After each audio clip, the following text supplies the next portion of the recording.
салом тамошобинони арҷманд, имрӯз ҷумъа 16 декабр аст. ман хиромон бахозода нашри имрӯзаи барномаи ахбори озодиро тақдими шумо мекунам. нахуст сархати мавзӯъҳо. вазорати тандурустӣ мегӯяд, дар тоҷикистон мавҷи тозаи зуком мечархад. бархе табибон нишонаҳои вирусро ба ковид монанд мекунанд. аптека мегирем, тагон чи таъсир мо намекунад. ой бинӣ надорӣ, мисол ахса дорӣ, ахса сушати беқувватӣ бемадорӣ. як фаъоли фейсбукӣ мегӯяд, дар тоҷикистон шумори онҳое ки мехоҳанд шеваи баргузории арӯсиҳо бар асоси қонуни танзим дигар шавад, кам нестанд. дар мантақаи турсунзода ё дар мантақаи зарафшон гоҳо тӯйҳоро ба узбекистон интиқол дода истодаанд. ҳамин садост ки мемонад овозхони зиндаёд ва узви дастаи овозадори гулшанд Хурмо Ширинова агар зинда мебуд 65 сола мешуд. дами шаб шош тамом шуданда чанд баъд хоб ҳамин саҳари мехезанд ки дар хоб дигар хоб бедор нашуд. дар кишварҳои осиёи марказӣ аз ҷумла тоҷикистон мақомоти тандурустӣ аз афзоиши зуком ё вируси роҳҳои нафас хабар медиҳанд. дар тоҷикистон масъулон мегӯянд вирус ковид нест, вале бархе табибон аз эҳтимол дур намедонанд ки шояд баъзеҳо дубора ба ковид гирифтор шуданд ва ё аз оқибатҳои ковид ранҷ мекашанд. ҳамкорам Шаҳлои Абдулло гузориш медиҳад. як моҳи ахир сокинон аз беморие шикоят доранд ки табобаташ мушкил аст. дору вайра аптека мегирем, тагон чи таъсир мо намекунад. ой бинӣ надорӣ, мисол ахса дорӣ, ахса сушати беқувватӣ бемадорӣ, мисол аъзои баданро дар мекунад. тарси мардум аз он аст ки шояд ба бемории ковид-19 гирифтор шудаанд. як тана берачам шуд ва аз бин гузарон, сари калоним шуд, тез мешаванд. мисол мира бо то дарав капел мегиранд, ягон укол нагиранд, вай намешид. пешиш хел набуд. температура кардем, давлением баланд шуд, фами сулха мезадем. дорухонаҳои пойтахт ин шабу рӯз серодам аст. дороҳои зидди зуком ОРВ мепурсанд ки дар ҳар хона мисол як кас ду кас ба касалӣ дучор шудаем.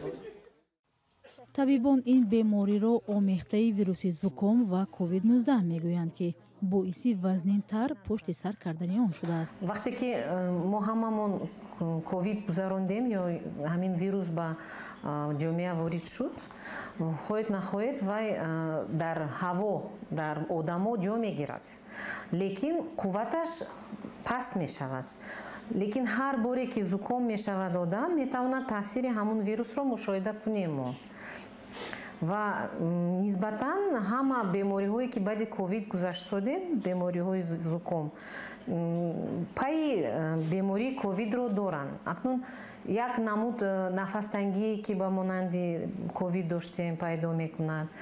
дар вазорати тандурустии тоҷикистон ошкор шудани гирифторӣ ба ковид-19ро рад карданд. таҳқиқоти мо нишон дода истодааст ки зиёда аз 60% намунаҳое ки барои бемориҳои шадиди роҳҳои нафас ба озмоишгоҳи референсӣ оварда мешавад, тасдиқ намуд ки ин гардиши вирус аст, на ягон сирояти дигар. ва хушбахтона намунаҳоро мо ҳам ба ковид дидем ва ҳам ба зуком, чун интизор будем ки ин савол ба миён меояд. ба ҳамин тариқ бозам муайян карда шуд ки танҳо зуком. масъулини вазорати тандурустӣ мегӯянд, зуком метавонад то охири моҳи апрели соли оянда давом кунад ва сокинон мехоҳанд ки чораҳои беҳдоштиро риоя намоянд. мақомоти тоҷикистон мегӯянд, аз моҳи март то кунун ягон мавриди гирифторӣ ба ковид-19ро сабт накардаанд. вале баъзе корбарони шабакаҳои иҷтимоӣ аз эҳтимоли баргаштани коронавирус суҳбат мекунанд. дар 2 соли ахир дар тоҷикистон беш аз 17 000 нафар ба ин беморӣ гирифтор шуданд ва 124 кас ҷони худро аз даст доданд. баъзе аз мутахассисон омори воқеиро бештар аз ин медонанд. با گذشت 15 سال از قبول قانون بحث برانگیزی تنظیم رسم و آیین‌ها در تاجیکستان، همانا برخی میگویند این قانون باید اصلاح شود. یک تنقید اساسی از این قانون که برای صرفه‌جویی و به معیار یگانه آوردن مراسم‌های ملی ایجاد شده بود، دخالت به حیات خصوصی شهروندان میباشد. ساکنان کمیسیون تنظیم را به تلخ کردن عیش صاحب جشن‌ها گناهکار میکنند. در این باره گزارش علیشیر ظریفی و امیری صاحب. عبدالقادر طلبکو فعال شبکه‌های اجتماعی پیشنهاد کرد که بعضی محدودیت‌های این قانون باید حذف شود، زیرا حق و حقوق ساکنان را در مورد برگزاری معرکه‌هایشان محدود می‌کند. این افکار جامعه است. چرا افکار جامعه؟ وقتی که من همین پست را نوشتم 12,000 پرسموتر بود و 570 کامنت و از همین 90% همه مردم جانبداری کردند که واقعا هم قانون باید با این قانون تغییرات وارد کرده شود.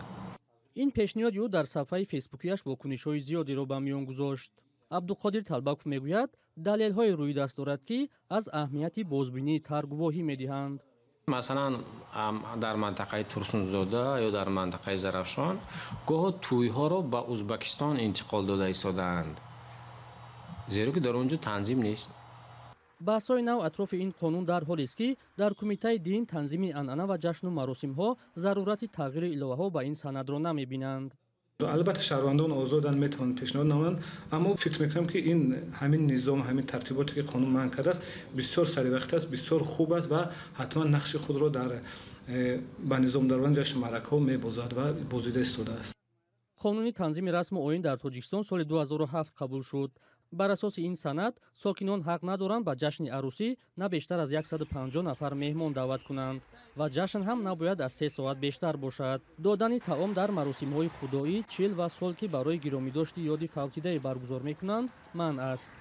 یک پرسش سریرایی رادیوی آزادی نشان داد که ساکنان درباره قانون تنظیم نظرهای گوناگون دارند.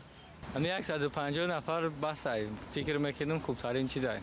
هر 2026 معنی نمیکنه توی معرکه‌ها 150 نفر از آدم‌ها را اولادایشون واسه شدگه خش تبروشون 150 نفر بیاید که همسایه مگم نون خوردگی باید پگه نون بتی آدم‌ها را خی. بنا به آمار رسمی در 9 ماه سال جاری مقامات ساکنان را برای نقض قانون تنظیم بیشتر از 2,600,000 سومانی جریمه بستند. 17 دکبر شاعری معروف تاجیک و بانوی مبارز و عاشق ملت گلرخساری صفی 75 ساله می شود.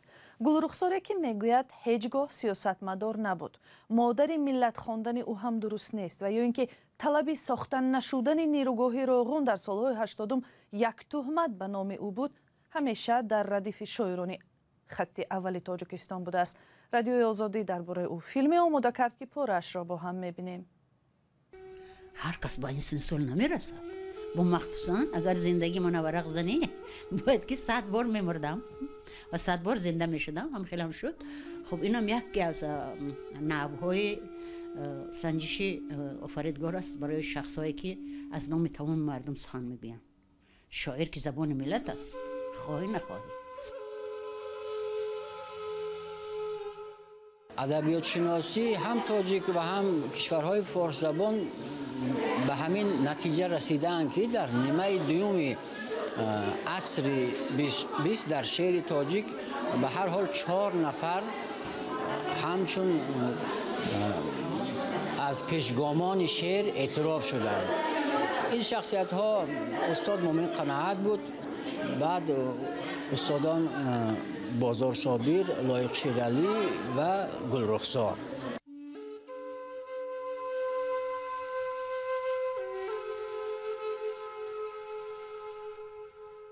از این که ما رو در صف فلانه میمونن چی مونن برای من خیلی عجیب است. بگی برای چی؟ اینا سن سالشون خیلی به یک جا رفتگی.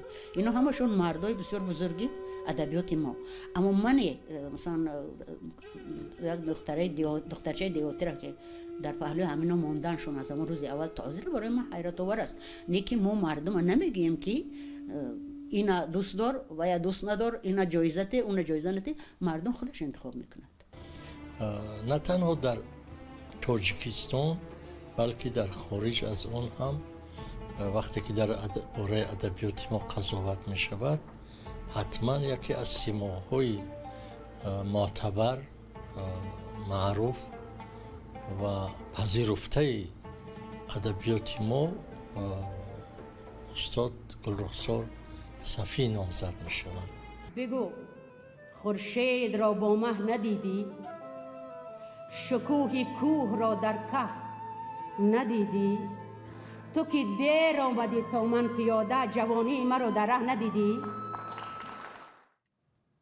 شکل پوره مستند با نام شاعر از دردی وطن سر می شود فردا 17 دکبر ساعت 8 صبح به وقت دوشنبه در وبسایت رادیوی آزادی نشر می شود.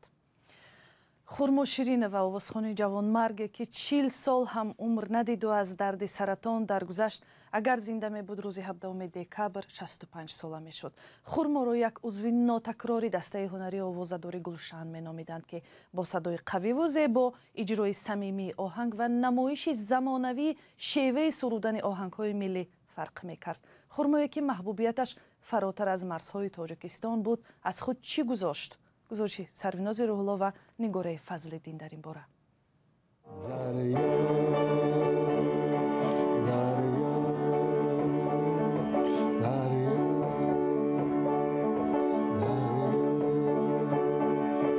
سرود را بسیار خوب سرایده است خرما شیرین و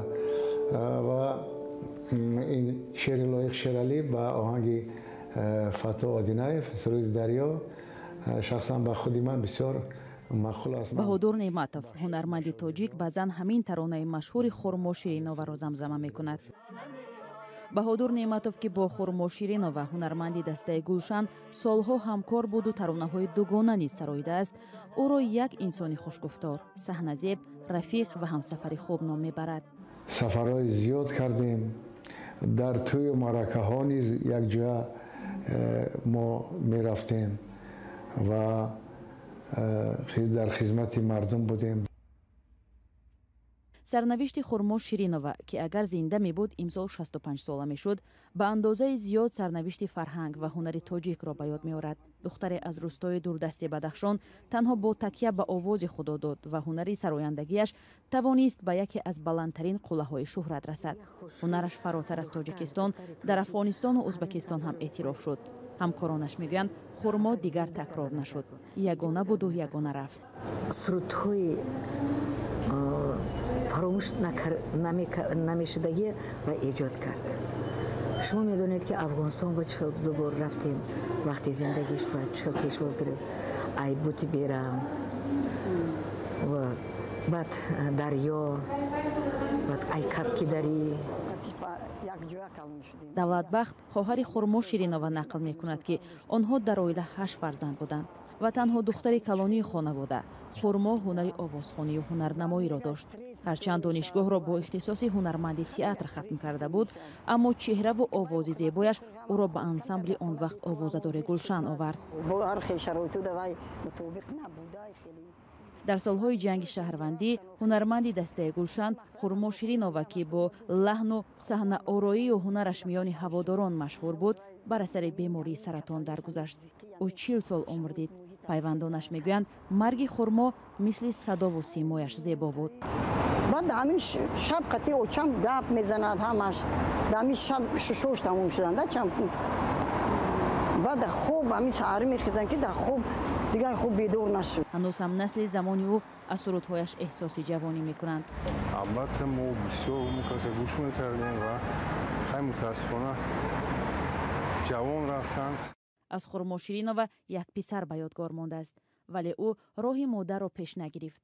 хурмо ширинова на танҳо дастаи машҳури гулшанро ба ёд меорад ва даҳҳо ҳамовардашро ба монанди Орифшо Орифов, Муқаддас Набиева, Тоҷиддин Муҳиддинов, Умар Зиёев, Мағфират Ҳамроқулова, Раҳима Шалоер, Баҳодур Неъматов шеъри бозору лоиқ ва даҳҳо комёбии дигарро дар хотираҳо зинда мекунад.